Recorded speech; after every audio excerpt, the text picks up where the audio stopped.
నమస్తే welcome to city news. జాతీయ వికలాంగుల దినోత్సవం సందర్భంగా సీఎం చంద్రబాబు విభిన్న ప్రతిభావంతులందరికీ శుభాకాంక్షలు తెలియజేశారు. దివ్యాంగులు ఇతరులతో సమానంగా జీవించే హక్కును, భద్రతను, గౌరవాన్ని అందుకునేలా అండగా నిలబడేందుకు మనమందరం ప్రతిజ్ఞ తీసుకుందామని సీఎం చంద్రబాబు పిలుపునిచ్చారు. జాతీయ వికలాంగుల దినోత్సవం సందర్భంగా సీఎం చంద్రబాబు విభిన్న ప్రతిభావంతులందరికీ శుభాకాంక్షలు తెలియజేశారు. దివ్యాంగుల సమస్యలపై అవగాహన పెంపొందించడానికి, వారి గౌరవం, హక్కులు, శ్రేయస్సు కోసం ప్రణాళికలు రూపొందించడానికి అంతర్జాతీయ దివ్యాంగుల దినోత్సవాన్ని జరుపుకుంటున్నామని స్పష్టం చేశారు. ఆత్మవిశ్వాసంతో ఎవరికీ తీసిపోమంటూ దివ్యాంగులు సాధిస్తున్న విజయాలకు ఇటీవల అందుల మహిళల T20 ప్రపంచ కప్లో మన్యం ప్రాంతానికి చెందిన యువ క్రికెటర్ కరుణ కుమారి చూపిన ప్రతిభ నిదర్శనమన్నారు. దివ్యాంగుల పింఛన్ 3,000 రూపాయల నుంచి 6,000 రూపాయలకు పెంచి వారి జీవితాలకు భరోసా కల్పించామన్నారు. అంతర్జాతీయ దివ్యాంగుల దినోత్సవం సందర్భంగా దివ్యాంగుల ఆత్మస్థైర్యంతో అన్ని రంగాల్లో ముందుకు దూసుకెళ్లేందుకు, దివ్యాంగులు ఇతరులతో సమానంగా జీవించే హక్కును, భద్రతను, గౌరవాన్ని అందుకునేలా అండగా నిలబడేందుకు మనమందరం ప్రతిజ్ఞ తీసుకుందామని సీఎం చంద్రబాబు పిలుపునిచ్చారు. ప్రపంచ దివ్యాంగుల దినోత్సవం సందర్భంగా ఐటీ విద్యాశాఖ మంత్రి నారా లోకేష్ విభిన్న ప్రతిభావంతులందరికీ శుభాకాంక్షలు తెలియజేశారు. ఆత్మవిశ్వాసంతో దివ్యాంగులు అనేక రంగాల్లో రాణిస్తూ అందరికీ స్ఫూర్తిగా నిలుస్తున్నారని, విభిన్న ప్రతిభావంతులకు టీడీపీ మొదటి నుంచి అండగా నిలుస్తోందని తెలిపారు. కూటమి ప్రభుత్వ పాలనలో దేశంలో ఏ రాష్ట్రంలో లేని విధంగా దివ్యాంగుల పెన్షన్ 6,000 చెల్లిస్తున్నట్లు తెలిపారు. అన్ని విధాల చేయూత అందిస్తామని, సవాళ్లను అధిగమించి దివ్యాంగులు జీవితంలో విజయం సాధించాలని మనస్ఫూర్తిగా కోరుకుంటున్నట్లు మంత్రి నారా లోకేష్ తెలిపారు.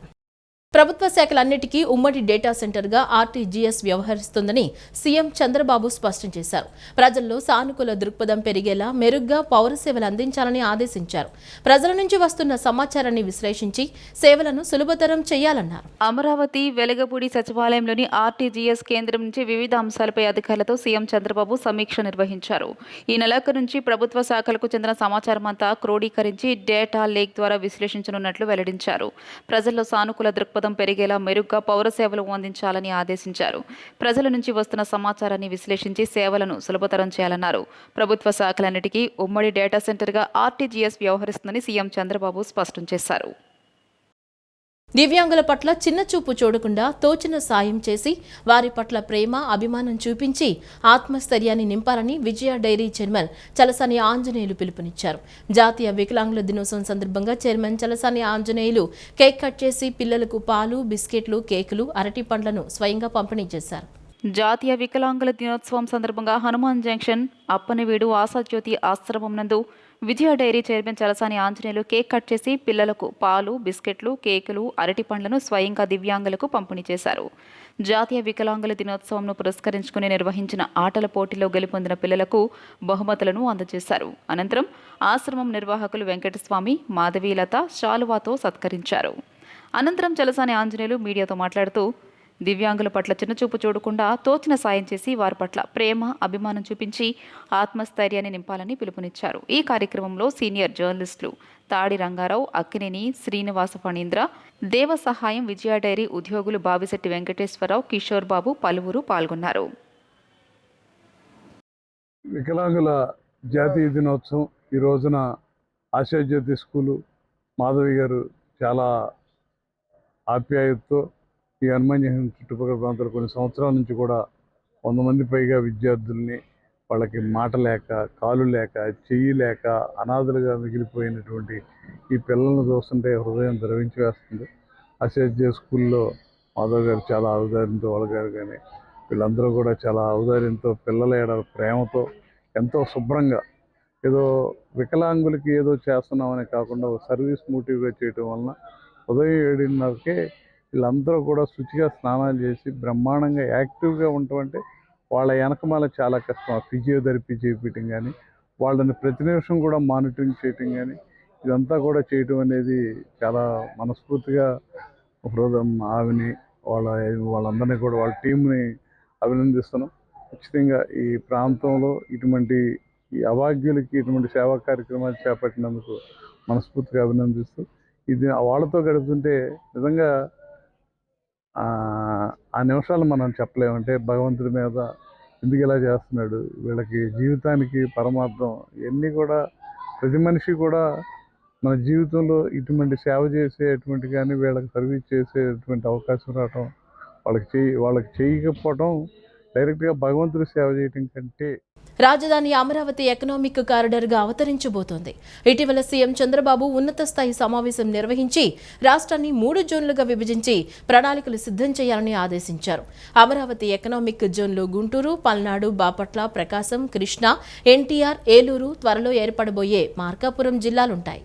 రాజధాని అమరావతి ఎకనామిక్ కారిడార్కు త్వరలోనే రూపకల్పన జరగనుంది. ఇటీవల సీఎం చంద్రబాబు ఉన్నత స్థాయి సమావేశం నిర్వహించి రాష్ట్రాన్ని 3 జోన్లుగా విభజించి ప్రణాళికలు సిద్ధం చేయాలని ఆదేశించారు. అమరావతి ఎకనామిక్ జోన్లో గుంటూరు, పల్నాడు, బాపట్ల, ప్రకాశం, కృష్ణా, ఎన్టీఆర్, ఏలూరు, త్వరలో ఏర్పడబోయే మార్కాపురం జిల్లాలుంటాయి. విజన్ ప్రణాళికలు రూపకల్పన జరిగి కార్యరూపం దాల్చితే అమరావతి ఎకనామిక్ కారిడార్ రాష్ట్రానికి తలమానికంగా మారుతుందని నిపుణులు అభిప్రాయం వ్యక్తం చేస్తున్నారు. కాగా అమరావతి ఎకనామిక్ కారిడార్ కార్యకలాపాల పర్యవేక్షణకు ఒక సీనియర్ ఐఏఎస్ అధికారిని ప్రభుత్వం నియమించనుంది. ఈ కారిడార్ రాష్ట్రానికి కేంద్ర బిందువుగా ఉండనున్న దృష్ట్యా ప్రధానంగా finance, deep technology, research and development సంస్థలపై ప్రభుత్వం దృష్టి సారించనుంది. రాజధానిలో ఇప్పటికే క్వాంటమ్ వ్యాలీ నిర్మాణానికి రాష్ట్ర ప్రభుత్వం శరవేగంగా అడుగులు వేస్తోంది. మరోవైపు అమరావతిలో ఆర్థిక నగరాన్ని నిర్మించేందుకు ఇటీవలే అంకురార్పణ జరిగింది. దేశ చరిత్రలోనే ఎప్పుడూ లేని విధంగా ఒకే రోజున 15 జాతీయ బ్యాంకులు, బీమా కంపెనీలు రీజనల్ కార్యాలయాల ఏర్పాటుకు శంకుస్థాపన చేస్తాయి. మరికొన్ని బ్యాంకులు, కంపెనీలు కూడా త్వరలోనే వాటి కార్యాలయాల నిర్మాణాలను ప్రారంభించనున్నాయి. ఈ నేపథ్యంలో ఫైనాన్స్ సంస్థలు ఎక్కువగా అమరావతిలో దృష్టి సారించేలా చూడాలని సీఎం చంద్రబాబు అధికారులను ఆదేశించారు. మంగళగిరికి సమీపంలో NH-16 పక్కన ఇప్పటికే రతన్ టాటా ఇన్నోవేషన్ హబ్ని ప్రారంభించారు. అక్కడ రీసెర్చ్ అండ్ డెవలప్మెంట్ కార్యకలాపాలు ప్రారంభమయ్యాయి. గత వారంలో MHME మంత్రి కొండపల్లి శ్రీనివాస్ కూడా ఇక్కడకు వచ్చి ఔత్సాహికులతో సమావేశం నిర్వహించారు. అమరావతి ఎకనామిక్ కారిడార్లో భాగంగా డీప్ టెక్నాలజీ స్టార్టప్లను కూడా అభివృద్ధి చేయాలని నిర్ణయించారు. ఈ స్టార్టప్లు artificial intelligence, biotechnology, aerospace, clean energy వంటి రంగాల్లో తలెత్తే సంక్లిష్ట ప్రాథమిక సమస్యల పరిష్కారానికి ఉపయోగకరంగా ఉంటాయని భావిస్తున్నారు. సిపిఎం కార్యకర్త, కళాకారుడు పెంచలయ్య మృతికి కారకులైన వారిని కఠినంగా శిక్షించాలని సిపిఎం రాష్ట్ర కార్యదర్శి వర్గ సభ్యులు సిహెచ్ బాబురావు డిమాండ్ చేశారు.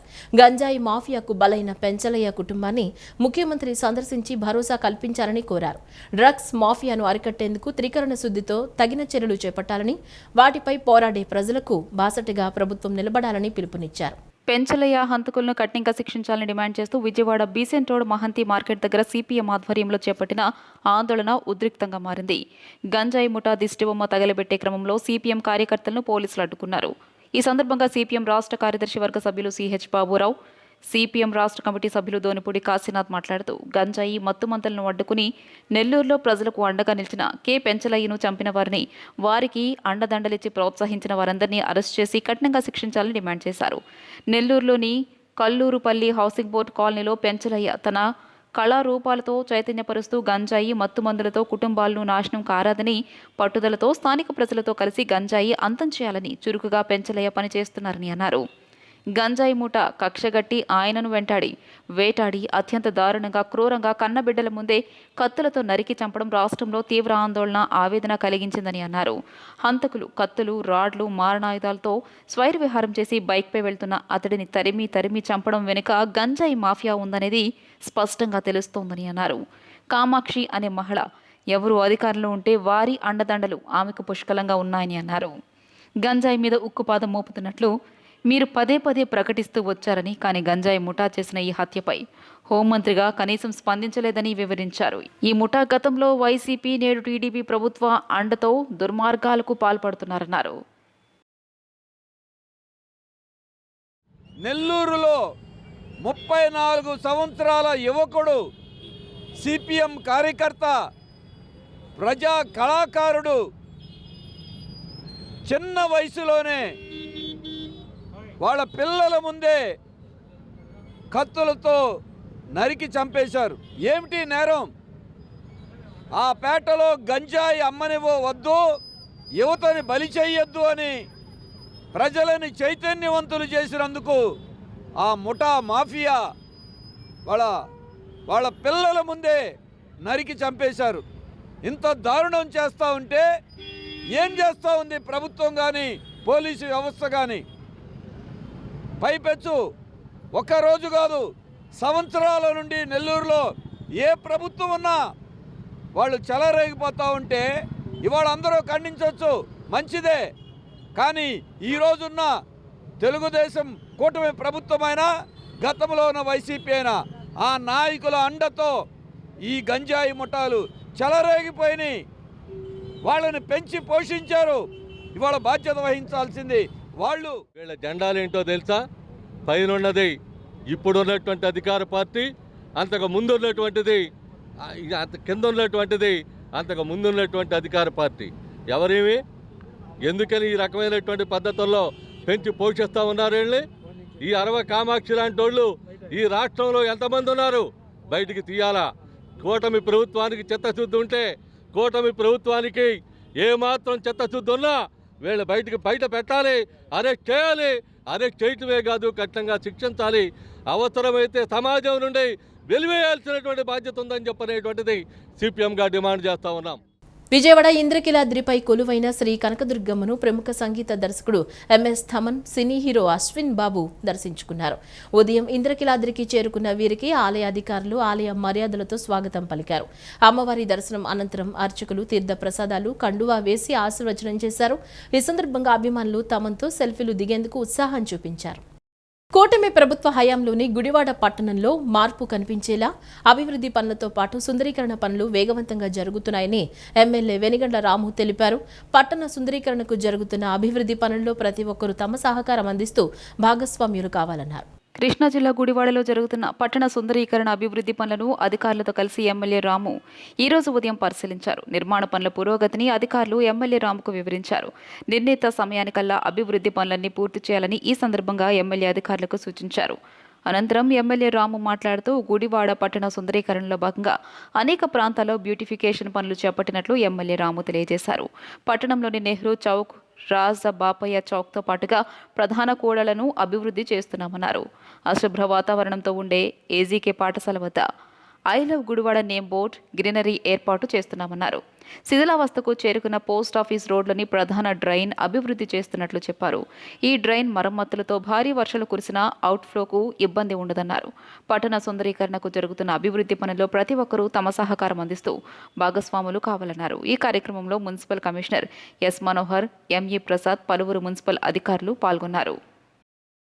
అల్లా, జీసస్లను విమర్శించే దమ్ము, ధైర్యం తెలంగాణ ముఖ్యమంత్రి రేవంత్ రెడ్డికి ఉందా అని టీటీడీ బోర్డు సభ్యులు భాను ప్రకాష్ రెడ్డి ప్రశ్నించారు. హిందువుల మనోభావాలు దెబ్బతీసేలా వ్యాఖ్యలను చేసిన రేవంత్ రెడ్డి హిందువులకు తక్షణమే క్షమాపణ చెప్పాలని డిమాండ్ చేశారు. అల్లా, జీసస్లను విమర్శించే దమ్ము తెలంగాణ ముఖ్యమంత్రి రేవంత్ రెడ్డికి ఉందా అని టీటీడీ బోర్డు సభ్యులు భాను ప్రకాష్ రెడ్డి ప్రశ్నించారు. హిందువుల మనోభావాలు దెబ్బతినేలా వ్యాఖ్యలను చేసిన రేవంత్ రెడ్డి హిందువులకు తక్షణమే క్షమాపణ చెప్పాలని డిమాండ్ చేశారు. తెలంగాణ ముఖ్యమంత్రి రేవంత్ రెడ్డి కోట్లాది మంది హిందువుల మనోభావాలు దెబ్బతినేలా మాట్లాడారని మండిపడ్డారు. ఆయన మాట్లాడిన తీరు జుపుత్సకరంగా ఉందన్నారు. హిందువుల ఆరాధ్య దైవంగా కొలిచే దేవతల పట్ల, దేవుడి పట్ల రేవంత్ రెడ్డి మాట్లాడిన మాటలను వెనక్కి తీసుకోవాలన్నారు. తక్షణమే హిందువులకు క్షమాపణ చెప్పాలని, హిందువుల పంచభూతాలను సైతం రాయి, చెట్టు, పుట్టలను పూజించడం మన సాంప్రదాయమన్నారు. వేల సంవత్సరాల నుండి హిందువులు ఆచరిస్తున్న ఆచారాలపై ఎవరైనా కించపరిచేలా అసభ్యకరంగా మాట్లాడితే తగిన మూల్యం చెల్లించుకోవాల్సి వస్తుందని హెచ్చరించారు. ఏ రోజు ఏ పార్టీలో ఉంటారో కూడా తెలియని రేవంత్ రెడ్డి హిందూ దేవతల గురించి మాట్లాడడం హాస్యాస్పదంగా ఉందన్నారు. రాజకీయ పార్టీలకు, రాజకీయాలకు హిందూ దేవుళ్లను, దేవతలను విమర్శించే నైతిక హక్కు లేదని స్పష్టం చేశారు. తెలంగాణ ముఖ్యమంత్రి రేవంత్ రెడ్డి గారు కోట్లాది మంది హిందువుల మనోభావాలు బాధపడే విధంగా, గాయపడే విధంగా వారు మాట్లాడడం జరిగింది. హిందూ దేవతల గురించి ప్రస్తావిస్తూ వారు మాట్లాడిన తీరు, పెళ్లి బ్రహ్మచారి దేవుడు అంటాడు, మద్యం మాంసం తీసుకునే స్వాముల దేవుళ్ళు అంటారు, దేవతలు అంటారు. నీకు ధైర్యము దమ్ము ఉంటే అల్లా గురించి కానీ, జీసస్ గురించి మాట్లాడే ధైర్యం నీకుందా? ఈరోజు హిందువులు ఆరాధ్యంగా కొలుస్తున్నటువంటి దేవతల పట్ల మీరు మాట్లాడిన మాటల్ని వెనక్కి తీసుకుని బేషరతుగా హిందువులకు క్షమాపణ చెప్పాలని చెప్పి నేను డిమాండ్ చేస్తున్నాను. ఈరోజు హిందువులు రాయిని, రప్పని, పుట్టని, చెట్టుని, గుట్టని పూజ చేస్తారు. అది మా సాంప్రదాయం, మన సాంప్రదాయం. కొన్ని వేల సంవత్సరాలుగా వస్తున్న సాంప్రదాయాల్ని ఈరోజు అవహేళన చేస్తూ, నువ్వు రాజకీయాలకి ముడిపెడుతూ, రాజకీయాలకి ఏ రోజు ఏ పార్టీలో ఉంటారో తెలియదు. రైల్వే స్టేషన్ లో, బస్ స్టాండ్ లో టైం టేబుల్ మారగా ఈ రోజు ఒక పార్టీలో ఉంటే రేపు ఇంకో పార్టీలో ఉంటారు. నువ్వు కూడా 2-3 పార్టీలు తిరిగి వచ్చినటువంటి వ్యక్తివి. నువ్వు రాజకీయాల్ని, దేవుల్ని అనుసంధానం చేస్తూ నువ్వు మాట్లాడడం, ఇది నీ రాజకీయ దిగజారుడుతనానికి నిదర్శనం. వెంటనే నువ్వు హిందువులకు క్షమాపణ చెప్పాలని చెప్పి నేను గట్టిగా డిమాండ్ చేస్తున్నాను. కృష్ణా జిల్లా పామరు శివారు ఎడదిబ్బ గ్రామంలో విషాద ఛాయలు అలుముకున్నాయి. 10వ తరగతి చదువుతున్న యశ్వంత్ అనే విద్యార్థి అనుమానాస్పదంగా మృతి చెందడంతో తల్లిదండ్రులు కన్నీరు మున్నీరుగా విలపిస్తున్నారు. కృష్ణా జిల్లా పామర్రు శివారు ఎడదెబ్బ గ్రామంలో విషాద ఛాయలు అలుముకున్నాయి. 10వ తరగతి చదువుతున్న యశ్వంత్ అనే విద్యార్థి అనుమానాస్పదంగా మృతి చెందడంతో తల్లిదండ్రులు కన్నీరు మున్నీరుగా విలపిస్తున్నారు. ఉరివేసుకుని 10వ తరగతి చదువుతున్న ఓ విద్యార్థి అనుమానాస్పదంగా మృతి చెందాడు. యశ్వంత్ అనే విద్యార్థి జమ్మిదగ్గుమిల్లి జెడ్పీ హైస్కూల్లో 10వ తరగతి చదువుతున్నాడు. చేతికి వచ్చిన కన్నకొడుకు అర్ధాంతరంగా తనువు చాలించడంతో తల్లిదండ్రులు కన్నీరు మున్నీరుగా విలపిస్తున్నారు. యశ్వంత్ తండ్రి లారీ డ్రైవర్, తల్లి ధనలక్ష్మి బేకరీలో పనిచేస్తూ కుటుంబం జీవనాన్ని సాగిస్తున్నారు. పామరు పోలీసులు ఘటనా స్థలానికి చేరుకుని వివరాలు సేకరిస్తున్నారు. ప్రతిరోజు కళ్ల ముందే సరదాగా ఆడుకునే పిల్లవాడు హఠాత్తుగా మరణించడం పట్ల గ్రామంలో విషాద ఛాయలు అలుముకున్నాయి. ఈ వార్తలు ఇంతటితో సమాప్తం. నమస్కారం.